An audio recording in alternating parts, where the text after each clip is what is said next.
Bob the Builder, can you fix it? Bob the Builder, yes we can. Like he's a builder, but like it's never like, can you build it? No. Not you, Barbara.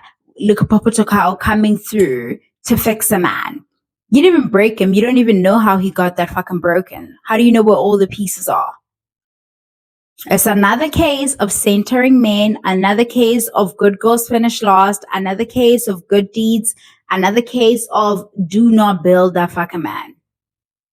Don't do it. Okay, hello, hi, it is me, it is I. It's no time to hear how in these internet and I am back la. Yes. Madam Speaker sat down with Lebogang, who is One Legao's soon-to-be ex-wife, the co-owners or founders of the sneaker brand Drip.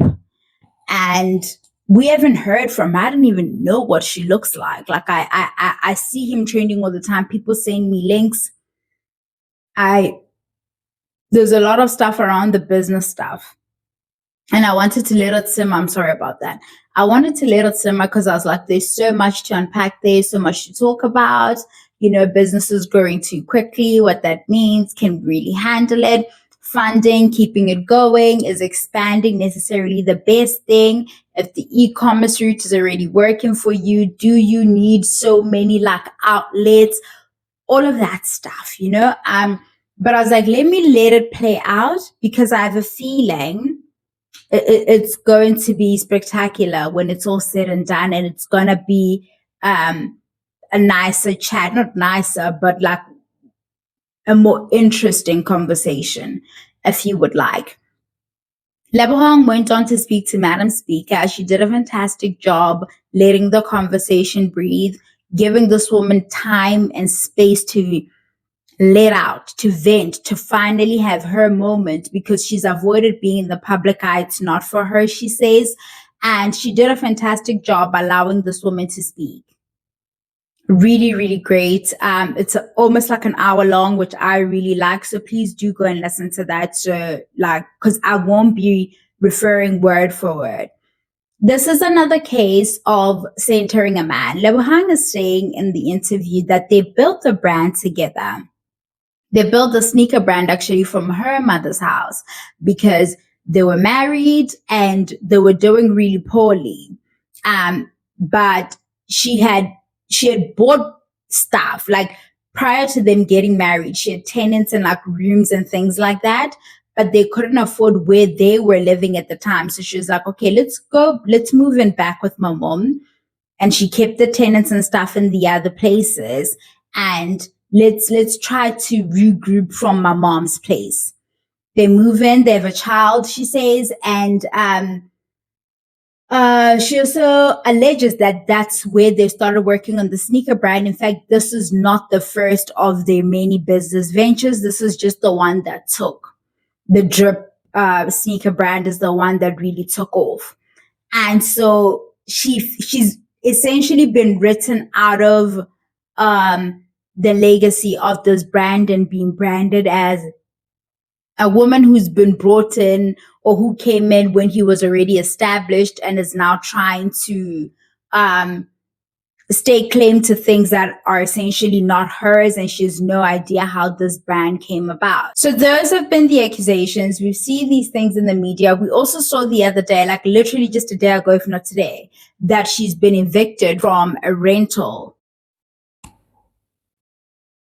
We see that she's been evicted from the rental, and her and her child are being evicted from there. And he released a statement saying, no, she breached the contract by subleasing that property. A whole bunch of stuff. It's a whole back and forth, but it comes back to her putting in all the work, her being like the financial muscle, the brains behind the operation, doing all the admin, doing all of that stuff at the back, and he gets to be Beyonce and shine and be centered. centered again. She's pouring into his dream. Maybe it's their dream now, right? They're now married and you guys take on everything that is of them, and that becomes your identity and you cease to exist. But it's all him. Everything is all him. But she is doing all that work in the back. How many men do you know that comfortably like handle that? Someone bows. There's her fucking loser husband. I still don't know his fucking name and I never will. I never will. Do you understand what I'm saying? So again, here she is doing the work. So instead of saying we're this power couple, we're building this brand, this legacy together, we're doing this thing, he got to take all the glory. We call him like the owner and the founder. Like it's almost like she wasn't even there. That's how much he was centered and how much like she believed in him being the face. I'm not saying this from a place of judgment. I've told you guys that I'm at a point in my life where I watch my tone because I want women to feel comfortable coming forward and telling their stories. We need to hear the stories and it's like a catharsis of sort for them if you would like. But like they get to wusa, they also get to feel heard. It's important because all this while, this other person has been the one having their narrative in the media. We've only been hearing from them and they have this celebrity and this parasocial relationship with all the young men of South Africa, some entrepreneurs of all genders and stuff. He's essentially like the Hoodman and stuff. And that buys you a lot of credibility. That buys you a lot in terms of social standing. And when you speak, people are like, oh, he had all that discipline to build all like this business from here to here. He must have, we're going to believe him. Like it literally just works. It took a lot for her not having that social standing he has, those parasocial bonds to come and sit and talk to us. So when I talk about this, it's all hindsight, right? It's not me like saying, oh, she should have, it's already done. It's to point out that when we find ourselves in similar situations, we stop for a bit, we analyze, and we check ourselves. That's the point of her coming to tell us what happened. Don't miss it. Don't miss it and avoid saying it could never be me.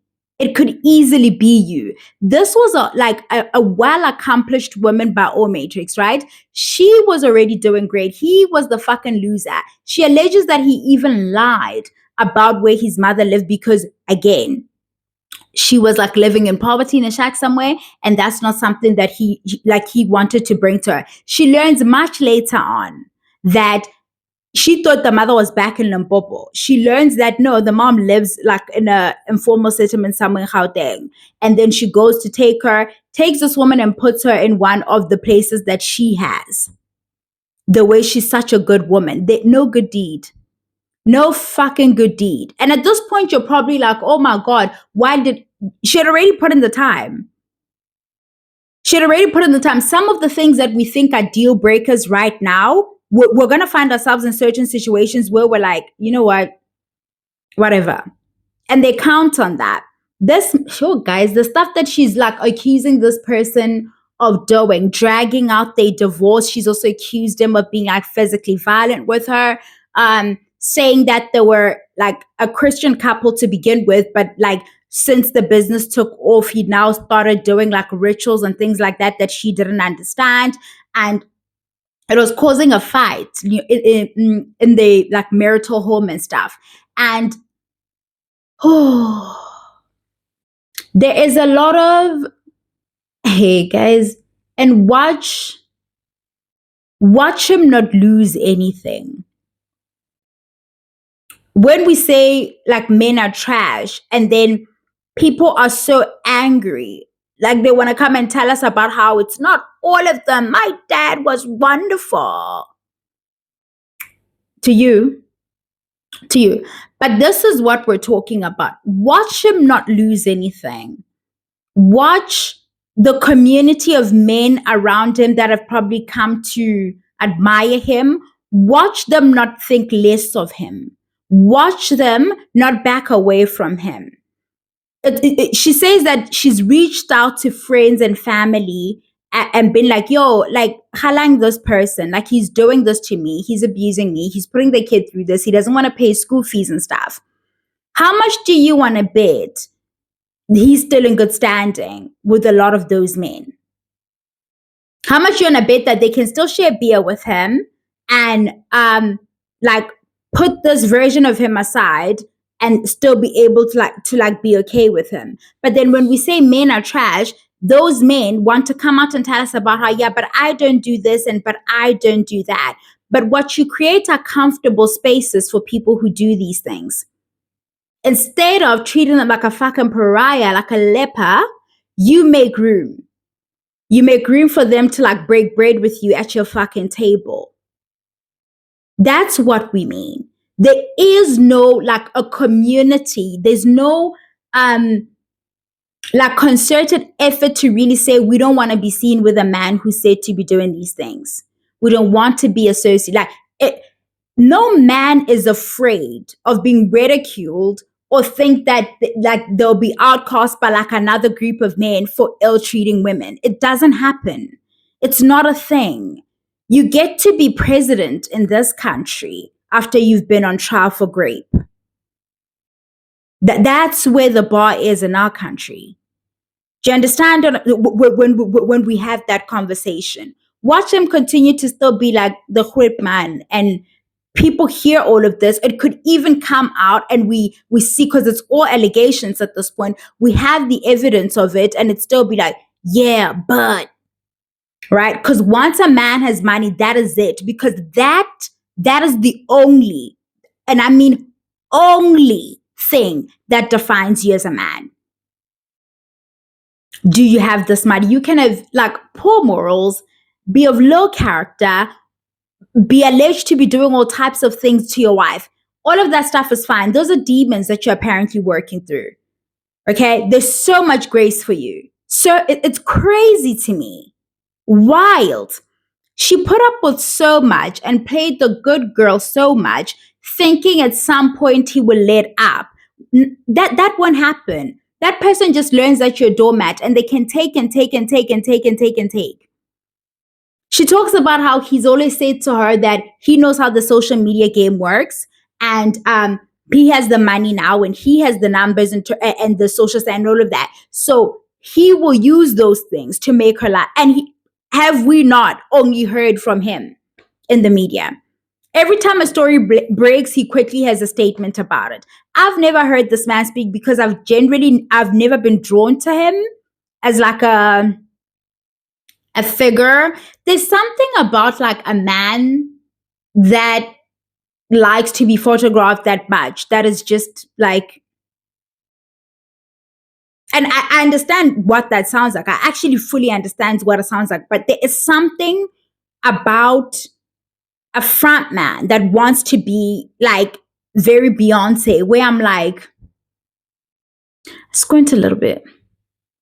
So I've never been drawn to him as like a business person, as a rags to riches person, I think it's because I don't rate men in general. So like when I see one of them have this kind of story, I wait for this bit. I wait to hear who was as the stepping stone. Okay, that allowed him to attain all of this stuff. And it's all, see, I know.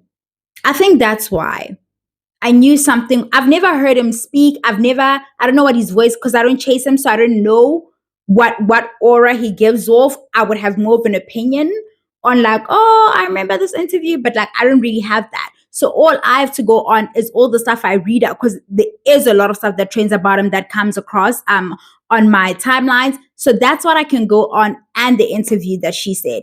And based off her saying that he said he's going to use social media to fight, baby, I mean, it kind of lends itself to that allegation. How much we see him constantly on the blogs. It's statements after statements. It's first the story trend, quickly there's a statement. It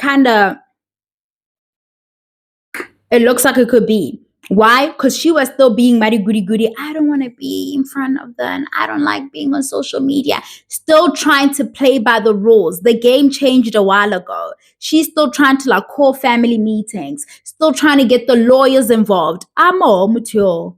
He's playing it while you think that babe,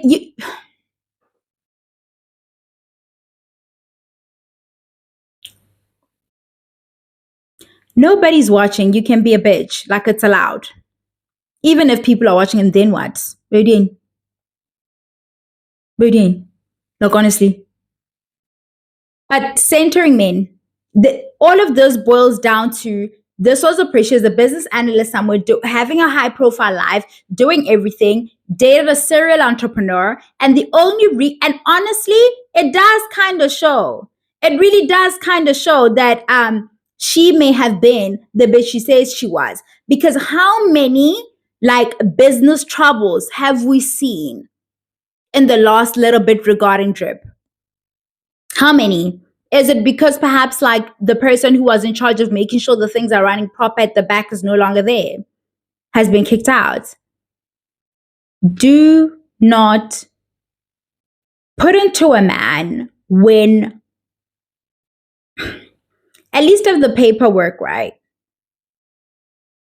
That's all I'm gonna say. If you really believe in your person like that, that it's still a wonderful thing, and you have it in writing.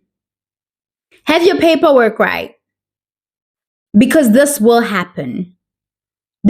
I wanted to think, I wanted to talk to you guys about this TikTok that a friend of mine sent. Just have a look. I'm gonna link it so that you guys can go read the comments for yourselves. The comments in this video, the comments, and it's very tricky, you guys. It's very tricky to say to young women and women in general not to build men when, like, in regular real life where people are just trying to relate to each other. We've gone offline now. We're off social media now. People do pour into each other. They do. That's just the nature of how things work. I think then the conversation is, don't do more than like what has been done for you, and don't do to your detriment. Because when she lost her job and she could no longer live this like life, and it was on him to take care of her, she's alleging that he was now using the resources to gain access to her body, and the house and her in it. She says in this interview that it had got to a point where he was coming home every other day. Like, he had rented an apartment and he was coming home every other day to climb on top of her, essentially. That's what she's saying. Right? And she says, he would come at odd hours. It got to a point where she says that she had to change the locks. And when he would get there at these odd hours and he couldn't gain access to the house, because it got to a point where she was like, listen, you can't come here and do this to my body. Right? All of you, he knows where home is. He knows where home. He's not even really thinking about you like that. He just knows that, oh, gets it like, home with this one. That means I own her. It doesn't matter. It's not about your pleasure. He doesn't miss you. It's not because you're so special to him. It's because he can. You're one of his things, like the car, like whatever livestock he owns. You're one of his things for him to do with as he wants, when he wants. And he leaves. You little bed warmers, you. Oh, Shem. Oh.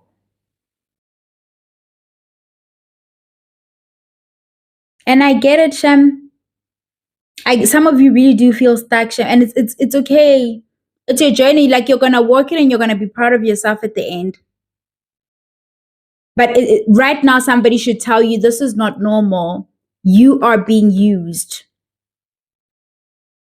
Even if maybe you're not ready to hear it, you are, and it's not okay. And you feel dirty after, don't you?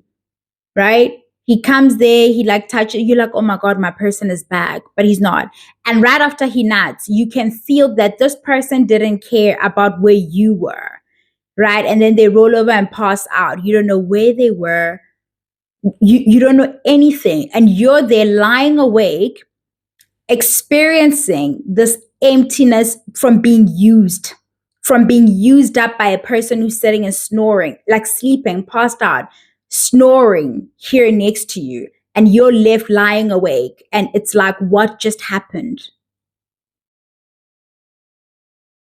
I am so sorry. Truly, I am. She changed the locks. Now he comes through. He's like, open the door. And she's like, no, it's like 11. Whatever odd hours she says he used to come back. Now he says he wants to see his child. 11.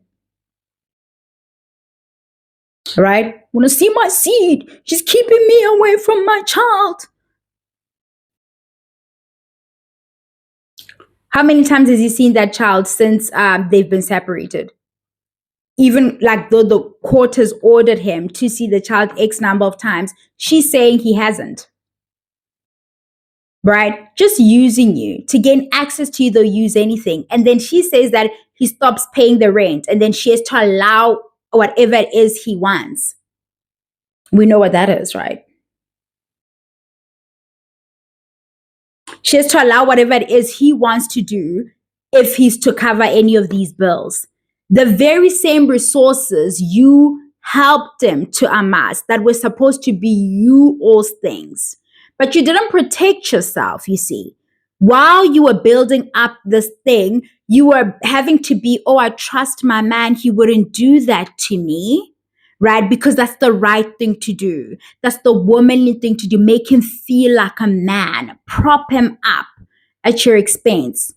Prop him up enough for him to become the very weapon formed against you. The very things that you helped to build are being used to keep you in a loop of like abuse. It will happen.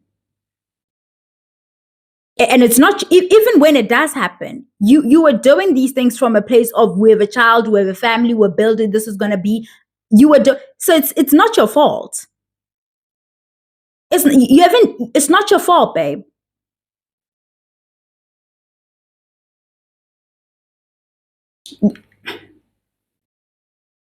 Don't sit there and cower in shame. It's done now. Now it's time to fight. Now it's time to be a bitch. Because she was still trying to like get cute with it, trying to be like calling him, hey, the sheriffs are here. She's having to part with money for all this legal action. And then when the sheriffs show up and they want to take things, she still wants to give him a way out. Mama, no. He would not do that for you. You are dealing with... I think we have a hard time understanding that... Madam Speaker also, do you think he ever loved you? And she doesn't know how to answer that. She's also, I don't think he did. I think you were a means to an end and he resents you for it. It's that anger that I'm in actual fact not self-made. There is the person who made me. And they're walking around here and how dare they be breathing? Because you're saying something else to the public, but you know it's not true. And the evidence to probably prove that the narrative you're selling us is not true is walking around, like living and breathing. And you want to be, and men want to believe in their own hype. They really want to believe in their ability to be the strongest, the toughest, and I did this. Like the idea of being self-made has always been hilarious to me. Like so funny. Like, okay, what do you mean? How did you do that? Like, that's so weird. But they want to believe in that. They want to be that guy. And the idea that what like propelled you to this level is a woman? Oh no. You, at every opportunity, they will try to humble you. At every opportunity, you will be beat down and be made to feel so small. You do not give this much to a man. You do not house him. You don't move him into your mother's home. You do not actually move his mother into one of your properties to take care of her when he didn't give a shit about her. That was an indication. This person lied about the existence of this person. And when you found them, their living conditions were so appalling. If that person could do that to the person who birthed them, you're dealing with a different beast. I told you guys I'm sorry about like my nose today, guys. Can you believe it? I'm not going to say it. I'm not going to say, knock on wood, I might be coming down with the flu. I just came from that. But I know what happened. It's very chilly. But What is I even saying? It's because I did that. In the Denise video with the white man thing, I talk about how it's not a white man will treat you better. The man that's going to treat you better is the man that's going to treat you better. This idea as well, this Tyler Perry kind of approach to like rags to riches or a poor man, rich man or so this. Men are just socialized the same. Men are socialized the same. And the highest of them that they have on the pedestal will be rich. Do you understand? And will probably be like a disgusting human being. But they all aspire to be that person. So it doesn't matter if he's poor. Because I saw one of the comments in Madam Speaker's, I think one of the first ones was like, show me a good person who grew up in poverty. There are plenty of those. There are. Because like not one condition will birth this kind of human being. Right? Wealth won't necessarily always birth a narcissist, and poverty won't necessarily birth somebody so cruel and greedy. And do you understand but like men in general, you should always approach them with that eye of anything could happen here, because the socialization is the same across the board. Okay? Across the board, you aren't valued. And I think it's time you start to understand that a little bit. Or if I build with him, then he'll value me. There's no guarantee of that. Or if I find him rich, then he'll spoil me. Ballerina Farm. She married well. And there he is making her cosplay like they're living in I don't know. I have no idea what time period that is that he wants them to be living in. It's always resentment. The very women that they want, or they resent them. So there's no guarantee that you showing up in any which way, you can really avoid any of this. And I think that's what's scary to me. Because I've seen some of the most well put together women accomplished what a man can do to them, or what a man has been able to do to them. But you guys,